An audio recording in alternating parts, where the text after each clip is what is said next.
তো যাদের বংশ পরিচয় চাঁদাবাজি, যাদের বংশ পরিচয় সন্ত্রাস, যাদের বংশের সাথে লেগে রয়েছে দুর্নীতি, তারা আবার আমাদেরকে জিজ্ঞেস করে আমাদের বংশ পরিচয়।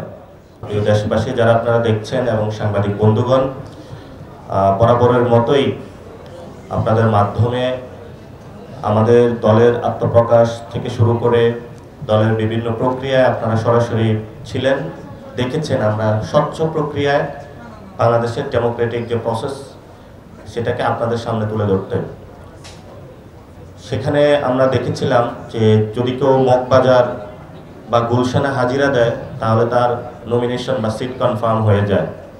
আমরা সেই প্রক্রিয়ার দিকে এগোইনি।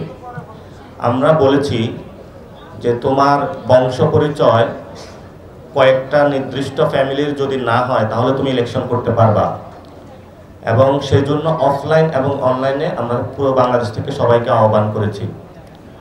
করার পরে যেটা হয়েছে, লোয়ার মিডল ক্লাস থেকে আপার ক্লাস পর্যন্ত সবাই অ্যাপ্লাই করেছে, সবাই আমাদের সাথে মত বিনিময় করেছে। নারী, পুরুষ, আলেম, ওলামা, শিক্ষক, বুদ্ধিজীবী, লয়ার, ডক্টরস, ইঞ্জিনিয়ার্স সবাই এখানে এসেছে, এবং সাবেক আমলা, সাবেক মিলিটারি পার্সন সবাই এখানে এসেছে। সবাই উৎসাহ উদ্দীপনার মধ্যে দিয়ে জানান দিয়েছে যে আমি মগবাজার এবং গুলশান একটি রুমে হাজিরা না দিয়ে আমি জনতার কাতারে হাজিরা দিয়েছি এবং আমরা সংসদে যেতে চাই। এবং শাপলাকলির প্রতি মানুষের যে আস্থা বিশ্বাস, সেটা আমরা এই সময়ে আপনারা দেখতে পাচ্ছেন অনেক বেশি আরও মানুষের মধ্যে বাড়ছে। এবং অনেকে আমাদেরকে জিজ্ঞেস করে যে স্বল্প সময়ে কখন আমরা শোডাউন দিব। তো আমরা হলো শোডাউন তো আসলে হুন্ডা বা গাড়ি বহর এগুলো নিয়ে দিতে চাই না। গত 24 অগাস্টের 5 তারিখে পুরো বাংলাদেশের মানুষ সংস্কার এবং নতুন রাজনীতির পক্ষে ঢাকা শহর থেকে শুরু করে পুরো বাংলাদেশে শোডাউন দিয়ে দিয়েছে। ফলত অনেকে এখন ডেটা ক্যালকুলেশন যেগুলোতে এসেছে, এখনো মানুষ কাকে ভোট দিবে এটা ডিসাইড করে নাই। অর্থাৎ তারা অপেক্ষায় আছে কখন শাপলাকলি আসবে এবং সেই শাপলাকলিকে তারা জয়যুক্ত করবে। এবং আমরা 2 দিনে যেটা করেছি, প্রত্যেক পার্সনের সাথে 1-to-1 কথা বলেছি এবং এটা ইনশিওর করার চেষ্টা চালিয়েছি যে যাতে কেউ 24 ইলেকশন করেছে এমন কেউ নমিনেশন না পায়, জাতীয় পার্টি আওয়ামী লীগ করেছে এমন কোনো ব্যক্তি নমিনেশন না পায়, চাঁদাবাজি, সন্ত্রাসী, আইন শৃঙ্খলা থেকে শুরু করে বিভিন্ন ক্রিমিনাল অ্যাক্টিভিটিস সাথে জড়িত ছিল এমন মানুষগুলো যাতে এখানে নমিনেশন না পায়। এবং আমাদের একটা ডেডিকেটেড টিম ছিল যারা এই বিষয়গুলো নিশ্চয়তা বিধান করেছে। বাংলাদেশে একটি রাজনৈতিক সংকট যাচ্ছে এবং সাথে সাথে আমরা শুনেছি বেগম খালেদা জিয়া অসুস্থ। আমরা তার সুস্থতা কামনা করি। বাংলাদেশে যে আপোষহীন এবং গণতন্ত্রের পক্ষে লড়াই করেছেন, আমরা তার প্রতি শ্রদ্ধা পোষণ করি।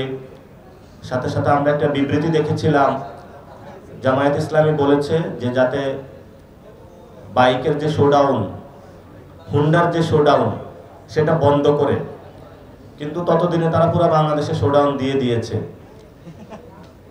তারপরেও বন্ধ করেছে, এই জন্য তাদেরকে ধন্যবাদ জানাচ্ছি। সাথে সাথে আমাদের এই যে পুরো বাংলাদেশে একটা ভূমিকম্পের আতঙ্কের পরিস্থিতি সৃষ্টি হয়েছে, সরকার এই বিষয়টি খুব সুন্দরভাবে হ্যান্ডেল করেছে এবং তারা একটার পর একটা পদক্ষেপ নিচ্ছে। আমরা সরকারকে বলবো, আমরা আসলে কোন সময় ভবন হেলে মারা যাই এই নিশ্চয়তা আসলে ঢাকা শহরে নাই। তো এই জন্য আপনারা একটু প্রিকশনলি মানুষকে জানাবেন। এখন সায়েন্সের যুগ, কখন ভূমিকম্প হবে বা নিরাপত্তা বিধান, জনসচেতনতা প্রচার করা টেলিভিশন মিডিয়াগুলোর মাধ্যমে, এগুলো আমরা এখনো সরকার থেকে পাইনি। ফলত এই জায়গায় আমাদের উদ্বেগের জায়গা রয়েছে এবং ভবিষ্যৎ বাংলাদেশে আমরা একটি সুন্দর ক্রেডিবল গণতান্ত্রিক পরিবেশ নিশ্চিত করতে চাই। আপনারা জানেন দেবিদ্বারে আমাদের যে হাসনাত আব্দুল্লাহ গণ অভ্যুত্থানের অন্যতম নায়ক, তার বংশ পরিচয় নিয়ে বিএনপির একজন ক্যান্ডিডেট কথা বলেছে। তো যাদের বংশ পরিচয় চাঁদাবাজি, যাদের বংশ পরিচয় সন্ত্রাস, যাদের বংশের সাথে লেগে রয়েছে দুর্নীতি, তারা আবার আমাদেরকে জিজ্ঞেস করে আমাদের বংশ পরিচয়। আমাদের বংশ পরিচয় তাদেরকে জানানোর জন্য স্পষ্ট বলছি, এই শীতের রাতে চাদর নামিয়ে একটু কান খুলে রাখুন। আমাদের বংশ পরিচয়, আমরা বাংলাদেশে একটি সংস্কারের বংশ চাই। আমাদের বংশ পরিচয় হলো এমন একটি বংশ যারা বাংলাদেশে চাঁদাবাজি চায় না। আমাদের বংশ পরিচয় হলো তারা বাংলাদেশে যারা দুর্নীতি চায় না। আমাদের বংশ পরিচয় এমন যারা বাংলাদেশে কোনো, যার সত্যিকার অর্থে যে জন্মদাতা মা বাবা, তাদের কাছে আমরা কৃতজ্ঞতা স্থাপন করি, কোনো অন্য দলীয় দাস হিসাবে আমরা কারো কাছে মাথা নত করি না।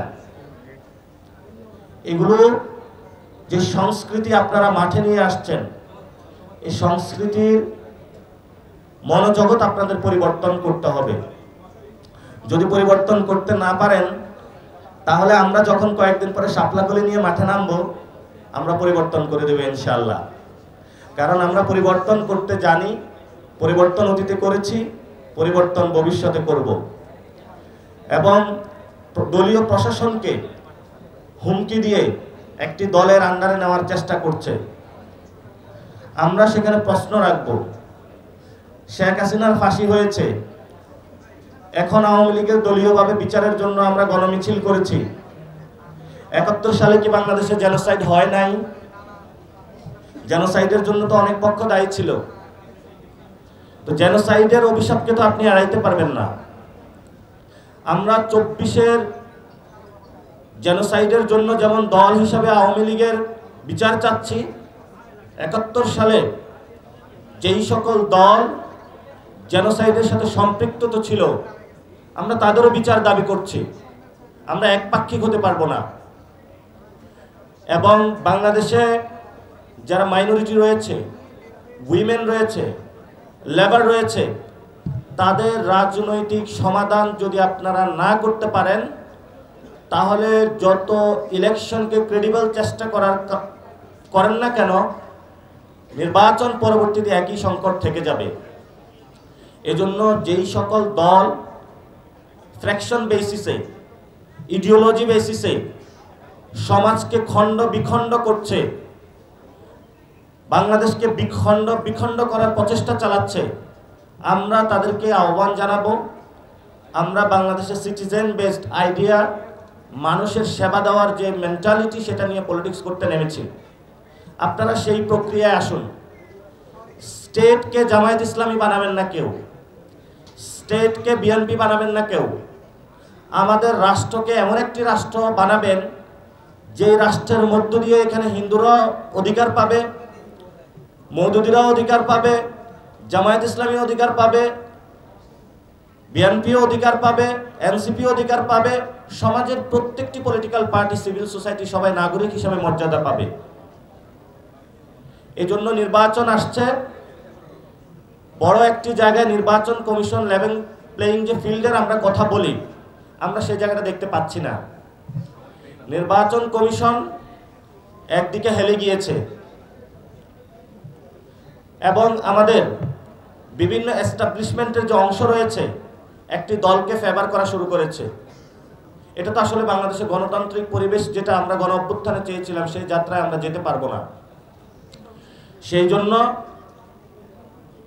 ধর্মীয় ফেসিবাদ, চাঁদাবাজি, সন্ত্রাস, মামলাবাজি সব থেকে বেরিয়ে আমরা নতুন জনগণের পক্ষ শক্তি তৈরি করছি, যারা গণতন্ত্র সংস্কারের জন্য লড়াই করবে। সেই জন্য আমাদের যারা সহযোদ্ধা বৃন্দ রয়েছেন, তাদের সাথে আমাদের কথাবার্তা চলছে।